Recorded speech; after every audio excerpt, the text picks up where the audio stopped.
Chris did, when he mentioned it in the last press conference, I thought, why is that just slid under the radar? Why does nobody make a big deal of that? It was a class touch. That's man. a massive touch. Yeah. And so all of the promoters, all of them, all of the promoters that are out there, and all of the guys that have... It was bizarre. I mean, the accusations that he made, I mean, I'm not really that kind of legal guy that's like, right, but what you cannot do is lie about, you know, and make accusations. Oh, this is so bad. Get me the morphine, get me the morphine. They can't get you the morphine until they sign off on some stuff, so I'm waiting there. This is so bad. And then I hear the doctor say, we have to operate on him now, otherwise he's gonna die. You know, twice as big for the casual fans.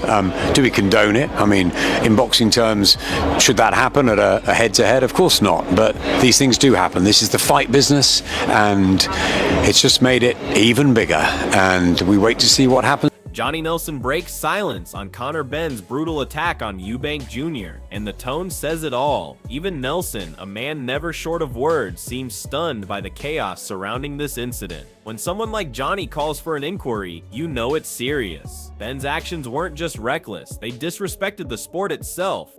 There is going to be, there needs to be an inquiry straight after this, why, what. But that's what I'm hearing. This news is as fresh to me as it is you. I'm quite sure when this goes out, it'll be all over the place anyway. But all I can say is he passed the UK one. Eddie's trying to keep it diplomatic, but you can sense the tension behind his words. Legal talks, board disputes, and uncertainty. This isn't the build-up fans expected. Eubank's camp looks calm and composed, while Benn's side seems tangled in excuses. It's damage control at its finest, and everyone can see through it. What their statement is actually saying is that we're not sanctioning this fight. There's ongoing conversations with the lawyers and the British Boxing Board of Control. Obviously, we want everyone to be comfortable.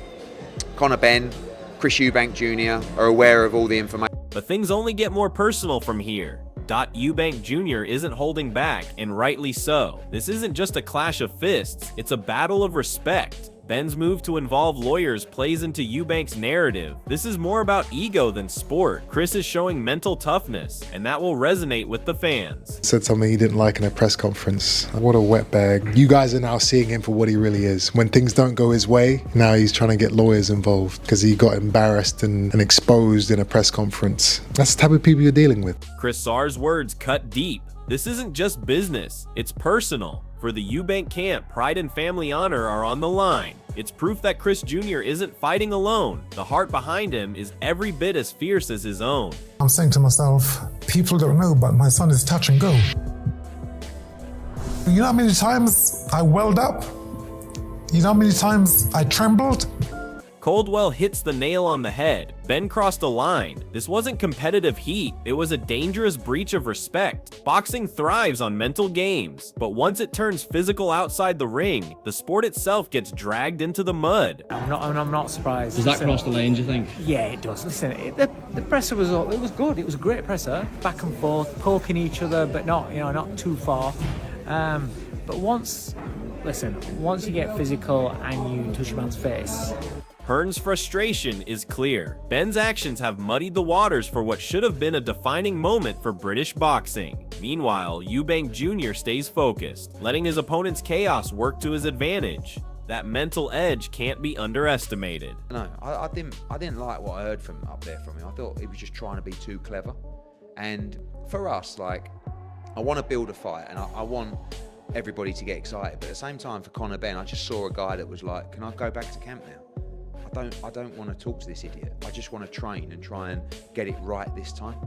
Eubank Jr. is calling it as it is. No sugarcoating. This isn't just about one fight, it's about integrity. His words hit hard because they come from a place of truth and frustration. Benn's recent actions have opened a bigger debate about respect in boxing. And treacherous things they're doing in the sport.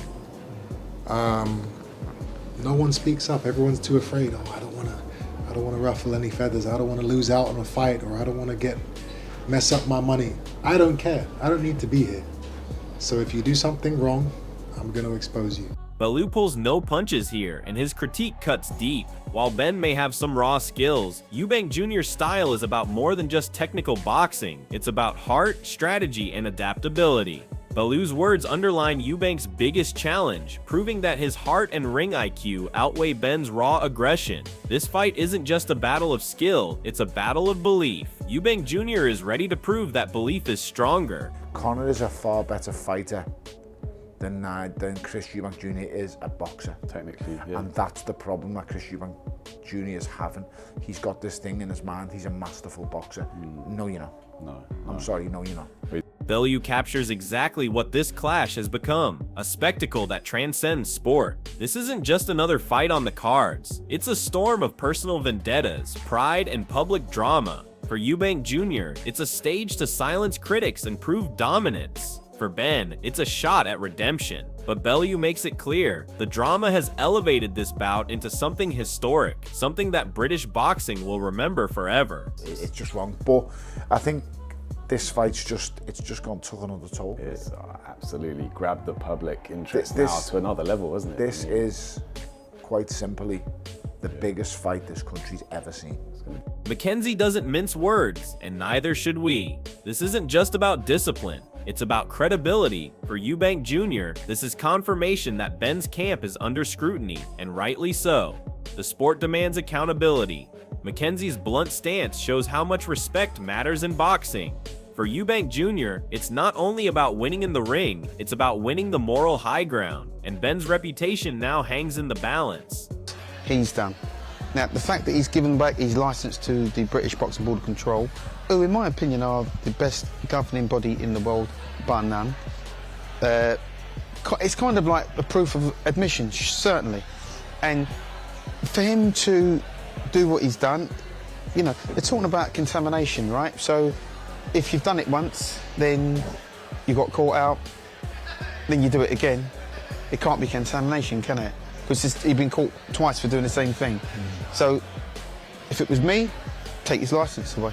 Warren's words add another layer of drama to this saga. Boxing thrives on transparency, and if there's even a hint of deception, the sport takes a hit. For Eubank Jr., this strengthens his position. A man who speaks truth to power gains respect. Warren's claim of deceit shifts this from just a rivalry into a scandal, and every fan will want to see the outcome. This isn't just about winning a fight, it's about defending the integrity of boxing.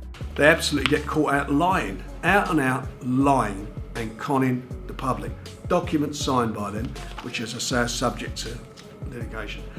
Mackenzie's take hits right at Benn's credibility. Overconfidence can be a fighter's downfall, and Benn's brash promises may have backfired. For Eubank Jr., this is a psychological edge. Knowing your opponent underestimated you is fuel. Benn's lack of respect for Eubank has become part of the story, and it only adds fire to this feud. In boxing, pride is everything, and Benn's pride could be his biggest weakness. Really his style, Conor Benn. Conor Benn's not a massive puncher, not even at welterweight, so really, he's kind of mugged himself off a little bit by saying, I'm going to knock this guy out. He didn't give Eubank enough respect. Like I say, he was throwing shots at several points in that fight, and he wasn't even looking where they were going. It was just like head down, just winging the shots over.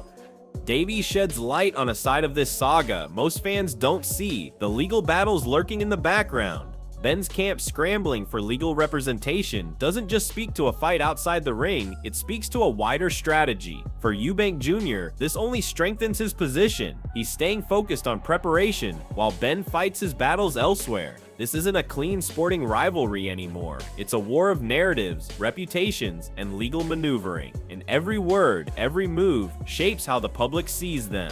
For Eubank Jr., keeping calm and collected while Benn juggles lawyers and controversies is a psychological masterstroke. He's letting Benn fight two battles at once, in the ring and in the courts.